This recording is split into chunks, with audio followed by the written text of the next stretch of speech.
నమస్తే. స్వర్ణాంధ్ర తెలుగు దినపత్రిక విశ్లేషణ కార్యక్రమానికి స్వాగతం. నేను మీ కృష్ణ. ముందుగా స్వర్ణాంధ్ర దినపత్రికలో ఏమేమి హెడ్లైన్స్ ఉన్నాయో ప్రధానంగా ఒకసారి చూద్దాం. ఇక్కడ ప్రధానంగా చూసుకుంటే పోటాపోటీగా కూటములు, ఇంతకీ ఎన్నికల పోటీలో ఎవరి బలం ఎంత? ఎన్డీఏ కూటమి ప్రధాని అభ్యర్థి ప్రస్తుత ప్రధానమంత్రి నరేంద్ర మోదీ. కానీ ఇండియా కూటమి ప్రధాన అభ్యర్థి ఎవరనేది తొందరగా కొలిక్కి వచ్చే పరిస్థితి కనిపించడం లేదు. అసలు ఎన్నికలకు ముందు ఈ నిర్ణయం జరిగే అవకాశాలు కూడా లేవనే అనిపిస్తుంది అనేది ఇక్కడ ప్రధానంగా ఈ వార్తని స్వర్ణాంధ్ర తెలుగు దినపత్రిక హైలైట్ చేయడం జరిగింది. అదేవిధంగా చూసుకుంటే ఇక్కడ కర్ణాటక ఎన్నికల తర్వాత బీజేపీ ప్రభావం తగ్గిన సంకేతాల నేపథ్యంలో బీజేపీతో కలిసి వెళ్తే ప్రయోజనం ఉండదన్న భావనలో తెలుగుదేశం అంటూ కూడా మరో ప్రధానంగా వార్తని హైలైట్ చేయడం జరిగింది. అదేవిధంగా ఇక మూడో వార్త చూసుకుంటే జగన్ పథకాల ఎఫెక్ట్, ఏపీలో సగానికి తగ్గిపోయిన పేదలు, సాయిరెడ్డి సంచలన ట్వీట్ అంటూ కూడా ఒక వార్తని హైలైట్ చేయడం జరిగింది. ఆసియాలో వాతావరణ సంక్షోభం, ఓవైపు ముంచెత్తుతున్న వానలు, మరోవైపు భారీ ఉష్ణోగ్రతలు. ఎందుకిలా? భారత్, చైనా, జపాన్, దక్షిణ కొరియా దేశాల్లో భారీ వర్షాలు, చైనాలో రికార్డు స్థాయిలో 52.2 డిగ్రీల ఉష్ణోగ్రతలు, జపాన్లో వడగాల్పులు, వృద్ధులపై తీవ్ర ప్రభావం, మానవ తప్పిదాల కారణంగానే వాతావరణ సంక్షోభం అంటున్న శాస్త్రవేత్తలు అంటూ కూడా ఇంకో వార్త ఇక్కడ హైలైట్ చేయడం జరిగింది. అదేవిధంగా ఆ ఒక్క అక్షర దోషం వల్ల అమెరికా రహస్యాలు రష్యా మిత్రదేశం చేతికి, ఆర్మీ సీక్రెట్స్ అంటూ కూడా ఇక్కడ ఒక వార్తని హైలైట్ చేయడం జరిగింది. ఆ ఒక్క అక్షర దోషం కాస్త అమెరికాకు పెద్ద చిక్కే తెచ్చిపెట్టింది.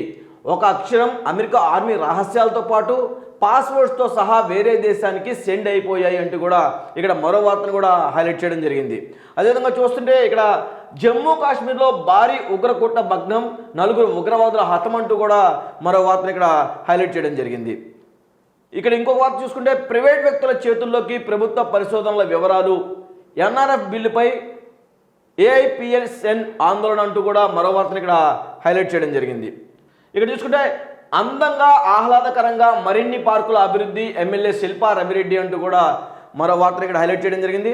అంటే నంద్యాల నియోజకవర్గంలో మరిన్ని పార్కులు తీసుకొచ్చేటట్టుగా కూడా ఇక్కడ కార్యాచరణ చేపడుతున్నట్టు కూడా ఇక్కడ ప్రధానంగా మనకు వార్తను హైలైట్ చేయడం జరిగింది. ఇక్కడ ఇంకో వార్త చూసుకుంటే విద్యార్థుల భవిష్యత్తును తీర్చిదిద్దే బాధ్యతతో ఉపాధ్యాయులు చేస్తున్న కృషి అమోఘం అంటూ కూడా విద్యాశాఖ మంత్రి బొత్స సత్యనారాయణ అంటూ కూడా ఒక వార్తను ఇక్కడ హైలైట్ చేయడం జరిగింది. 591 దేవాలయాల నిర్మాణానికి 311 కోట్ల CGF నిధుల మంజూరు, మంత్రి కొట్టు సత్యనారాయణ అంటూ కూడా మరో వార్త ఇక్కడ హైలైట్ చేయడం జరిగింది. ఇక్కడ ఇప్పుడు ప్రధానంగా చూసిన ఇక్కడ ఉన్న వార్తా విశ్లేషణలోకి ఒకసారి మనం వెళ్తే పోటాపోటీగా కూటములు, ఇంతకీ ఎన్నికల పోటీలో ఎవరి బలం ఎంత అంటే ఇక్కడ ఎన్డీఏ అదేవిధంగా కాంగ్రెస్ పార్టీ, 2 పార్టీలు కూడా కలిసి రేపు జరగబోయే లోక్సభ ఎన్నికల కోసం పోటాపోటీగా వీళ్ళు మీటింగ్స్ కూడా నిన్న ఏర్పాటు చేయడం జరిగింది. ఢిల్లీలో ఎన్డీఏ ప్రభుత్వం మీటింగ్ని ఏర్పాటు చేస్తే, అదేవిధంగా బెంగళూరులో ఈ కాంగ్రెస్ పార్టీ ఏదైతే ఉందో ఈ మిత్రపక్షాలు అన్నీ కలిసి కూడా ఇక్కడ మీటింగ్ని ఏర్పాటు చేయడం జరిగింది. విపక్షాలు కాంగ్రెస్ ఇండియా అనే పేరుని కూడా వాళ్ళు ఏర్పాటు చేసుకోవడం జరిగింది. వాస్తవానికి గతంలోని యూపీఏ కంటే ఈ కూటమి చాలా బలంగా కనిపిస్తుంది. అదే సమయంలో భారతీయ జనతా పార్టీ సైతం ఎన్డీఏను మరింత బలోపేతం చేస్తుంది. ఈ చిత్రంగా ఈ 2 కూటమిలు సమావేశాలు ఒకే రోజు జరిగాయి. విపక్షాలు బెంగళూరులో సమావేశం కాగా ఎన్డీఏ సమావేశం దేశ రాజధాని ఢిల్లీలో జరిగిందంటూ కూడా ఇక్కడ వార్తను కూడా హైలైట్ చేయడం జరిగింది. అంటే ఇక్కడ మనం ప్రధానంగా చూసుకుంటే బీజేపీ పార్టీకి ప్రధాని అభ్యర్థి ఎవరనేది బీజేపీ పార్టీకి క్లారిటీ ఉంది, ఎన్డీఏ కూటమికి క్లారిటీ ఉంది. కానీ ఈ పేరైతే ఏదో పెట్టారో కాంగ్రెస్ ఇండియా అని చెప్పి దానికి ప్రధాన అభ్యర్థి ఎవరనేది తెలియట్లేదు. అంటే ఈ కూటమి ఎలక్షన్స్ జరిగిన తర్వాత నిర్ణయిస్తారా, ఎలక్షన్స్ ముందే వీళ్ళు నిర్ణయిస్తారనేది మనం వేచి చూడాల్సి ఉంటుంది. ఇక్కడ ఇంకోటి, కర్ణాటక ఎన్నికల తర్వాత బీజేపీ ప్రభావం తగ్గిన సంకేతాల నేపథ్యంలో బీజేపీతో కలిసి వెళ్తే ప్రయోజనం ఉండదన్న భావనలో తెలుగుదేశం అంటూ కూడా ఇక్కడ వార్తను హైలైట్ చేసింది. ఎన్డీఏ భేటీ తర్వాత ఢిల్లీలోనే పవన్, టీడీపీతో పొత్తుపై బీజేపీ పెద్దలతో చర్చలు అంటూ కూడా ఇక్కడ వార్త హైలైట్ చేయడం. అంటే నిన్న ఏదైతే ఎన్డీఏ పక్షాల సమావేశం ఢిల్లీలో జరిగిందో దానికి జనసేన అధినేత ఎవరైతే ఉన్నారో పవన్ కళ్యాణ్ని ఆహ్వానించడం కూడా జరిగింది. నిన్న ఆ మీటింగ్లో పవన్ కళ్యాణ్ కూడా మనకి కనిపించడం కూడా జరిగింది. అంటే ఇప్పుడు ఢిల్లీ వెళ్ళింది, రేపు ఏపీలో జరగబోయే ఎలక్షన్స్లో పొత్తు బీజేపీతో ఉంటుందా లేదా టీడీపీ, జనసేన, బీజేపీ కలిసి పోటీ చేస్తాయనేది ఇంకా ఎవరికి తెలియదు. అంటే ఇక్కడ ప్రధానంగా ఒక విషయాన్ని మనం గ్రహిస్తే, ప్రధానంగా ఈ మధ్య వరాహి యాత్ర ఏదైతే చేపట్టారో ఆ యాత్ర చేపట్టిన తర్వాత జనసేనకి కొంత గ్రాఫ్ పెరిగిందని మనకి సంకేతాలు ఎక్కువగా కనిపిస్తున్నాయి. రీసెంట్గా చూసుకుంటే పంచకర్ల రమేష్ అదేవిధంగా ఆమంచి స్వాములు కూడా జనసేన తీర్థం పుచ్చుకోవడానికి సిద్ధంగా ఉన్నారని కూడా మనకు తెలుస్తుంది. అదేవిధంగా చూసుకుంటే ఇప్పుడు రీసెంట్గా హరిరామ జోగయ్య కొన్ని వ్యాఖ్యలు చేయడం జరిగింది. జనసేన బీజేపీ కలిసి పోటీ చేస్తే బీజేపీకే ఎక్కువగా గ్రాఫ్ పెరుగుద్ది, జనసేనకు అంత గ్రాఫ్ ఏమి ఉండదు అని కూడా హరిరామ జోగయ్య కొన్ని వ్యాఖ్యలు చేయడం జరిగింది. ఇంకో వార్త చూసుకుంటే జగన్ పథకాల ఎఫెక్ట్ ఏపీలో సగానికి తగ్గిపోయిన పేదలు, సాయిరెడ్డి సంచలన ట్వీట్ అంటూ కూడా ఇక్కడ ఒక వార్తని హైలైట్ చేయడం జరిగింది. అంటే ఇప్పుడు ఏపీలో అందరికీ తెలుసు పేదలకి జగన్మోహన్ రెడ్డి ఎన్నో సంక్షేమ పథకాలను ఏర్పాటు చేయడం జరుగుతుంది. ఆ పథకాల వల్ల పేదలు అనేవాళ్ళు ఎవరు లేకుండా సగానికి తగ్గిపోయారని కూడా ఈ వార్తని ఇక్కడ ప్రధానంగా చూపించడం జరిగింది. అంటే ఏపీలో 4 ఏళ్లుగా అధికారంలో ఉన్న వైసీపీ ప్రభుత్వం అభివృద్ధి కంటే సంక్షేమం మీదే భారీ ఎత్తున ఖర్చు చేస్తుంది. ఖజానాలో డబ్బులు లేకపోయినా అప్పులు తెచ్చి మరీ సంక్షేమాన్ని అమలు చేస్తుందంటూ కూడా ఇక్కడ వార్తని హైలైట్ చేయడం జరిగింది. ఇక్కడ ఇంకోటి, ఆసియాలో వాతావరణ సంక్షోభం, ఓవైపు ముంచెత్తుతున్న వాళ్ళు, మరోవైపు భారీ ఉష్ణోగ్రతలు, ఎందుకు ఇలా అంటూ కూడా ఇక్కడ ఒక వార్తని హైలైట్ చేయడం జరిగింది. అంటే రికార్డు స్థాయిలో ఉష్ణోగ్రతలు, ఇంకోవైపు ఉష్ణోగ్రతలు భారీగా నమోదవుతున్నాయి.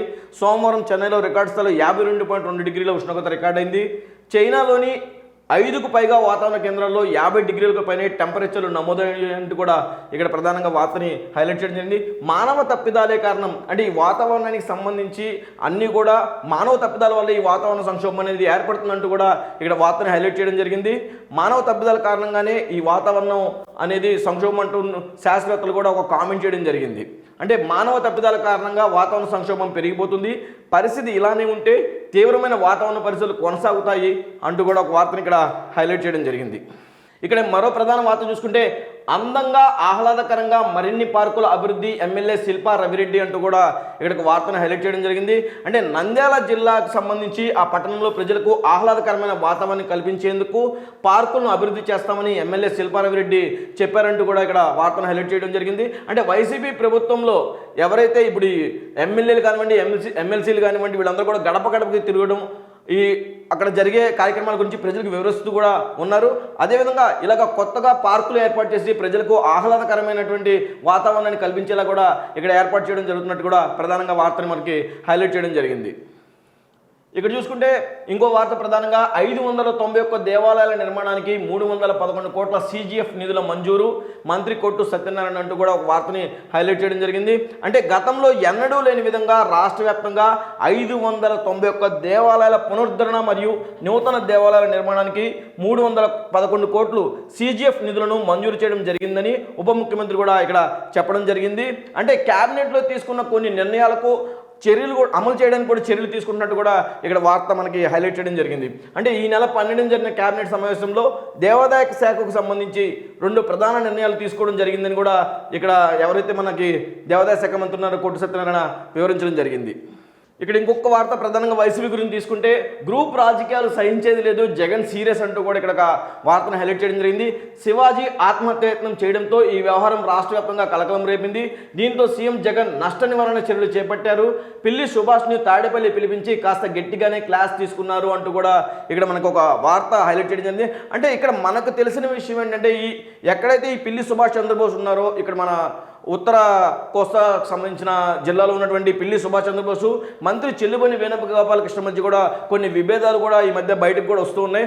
దానికోసమని సీఎం జగన్మోహన్ రెడ్డి గారు పిల్లి సుభాష్ చంద్రబోస్ని పిలిపించి మిథున్ రెడ్డితో కూడా దీన్ని మీరు సెటిల్ చేయాలి, ఈ వేణుగోపాలకృష్ణకి అదేవిధంగా ఎవరైతే మన పిల్లి సుభాష్ చంద్రబోస్ ఉన్నారో ఈ ఇష్యూని మీరు క్లోజ్ చేయాలని చెప్పి కూడా మిథున్ రెడ్డి కూడా ఈ విషయాన్ని అప్పచెప్పినట్టు కూడా మనకి ఇక్కడ వార్త ప్రధానంగా హైలైట్ చేయడం జరిగింది. ఇక్కడ ఇంకో విషయం చూసుకుంటే జగ్గారెడ్డి, రఘునందన్ రావు మౌనం, అసంతృప్తిగా ఉన్నారంటూ ప్రచారం అంటూ కూడా ఇక్కడ ఒక వార్త హైలైట్ చేయడం జరిగింది. అంటే ఈ ఇద్దరు 2 ప్రధాన పార్టీల్లో ముఖ్య నేతలు, ప్రత్యర్థులకు ముచ్చెముట్టలు పట్టించే ఫైర్ బ్రాండ్ లీడర్లు. వారు మాట్లాడితే చాలు స్వపక్షంలోనైనా విపక్షంలోనైనా ప్రత్యర్థులు సైలెంట్ అయిపోవాల్సిందంటూ కూడా ప్రధానంగా ఒక వార్తని హైలైట్ చేయడం జరిగింది. ఎన్డీఏ మీటింగ్కు టీడీపీకి దక్కని ఆహ్వానం, అయ్యో పాపం చంద్రబాబుపై విజయసాయిరెడ్డి సెటైర్లు అంటూ కూడా ఇక్కడ ప్రధానంగా ఒక వార్తను కూడా హైలైట్ చేయడం జరిగింది. అంటే నిన్న ఎక్కడైతే ఢిల్లీలో ఎన్డీఏ కూటమి మీటింగ్ ఏర్పాటు చేసిందో ఆ మీటింగ్కి చంద్రబాబుకి ఆహ్వానం లేదు అంటూ కూడా విజయసాయిరెడ్డి కొన్ని సెటైర్లు వేస్తున్నట్టు కూడా ఇక్కడ మనకు ప్రధానంగా వార్తని హైలైట్ చేయడం జరిగింది. ఇక్కడ ఇంకోటి చూసుకుంటే కాంగ్రెస్ పార్టీకి కరెంట్ షాక్, చేతులు ఎత్తేసిన సునీల్ కనుగోలు, నా వల్ల కాదంటూ గుడ్ బై అంటూ కూడా ప్రధానంగా ఇక్కడ వార్తని హైలైట్ చేయడం జరిగింది. అంటే రేవంత్ రెడ్డి ఎవరైతే PCC chief, Telangana PCC chief ఉన్నారో ఆయన కొన్ని గతంలో రేపు జరగబోయే ఎలక్షన్స్లో మాకు కానీ ఓటేసి మమ్మల్ని గెలిపిస్తే తెలంగాణ రాష్ట్రానికి ఉచిత కరెంట్ ఇస్తామంటూ కూడా ఆయన కొన్ని వ్యాఖ్యలు చేయడం జరిగింది. అంటే టీపీసీసీ చీఫ్ రేవంత్ రెడ్డి చేసిన ఉచిత కరెంట్ వ్యాఖ్యలు తెలంగాణ రాజకీయాల్లో ఒక కుదిపాయి. ఈ వ్యాఖ్యలు కాంగ్రెస్ పార్టీకి కరెంట్ షాక్ తగిలిచ్చాయని చెప్పాలి. ఈ కరెంట్ షాక్ దాటికి తట్టుకోలేనంటూ Congress war room head Sunil Kanugolu అలిగి వెళ్ళిపోయినట్టు కూడా ఇక్కడ ప్రధానంగా వార్తని హైలైట్ చేయడం జరిగింది. ఇక్కడ ఇంకొక వార్త చూసుకుంటే విపక్షాలు ఇండియా అని పేరు పెట్టగానే భారత్ అంటూ బగ్గున లేచిన బీజేపీ మన నాగరికత వివాదం ఇండియా భారత్ చుట్టూ తిరుగుతుంది. బ్రిటిష్ వారు మన దేశానికి ఇండియా అని పేరు పెట్టారు. వలస వారసత్వాల నుంచి మనల్ని మనం విముక్తి చేసుకోవడానికి ప్రయత్నించాలంటూ కూడా ఇక్కడ ప్రధానంగా ఒక వార్తని హైలైట్ చేయడం జరిగింది.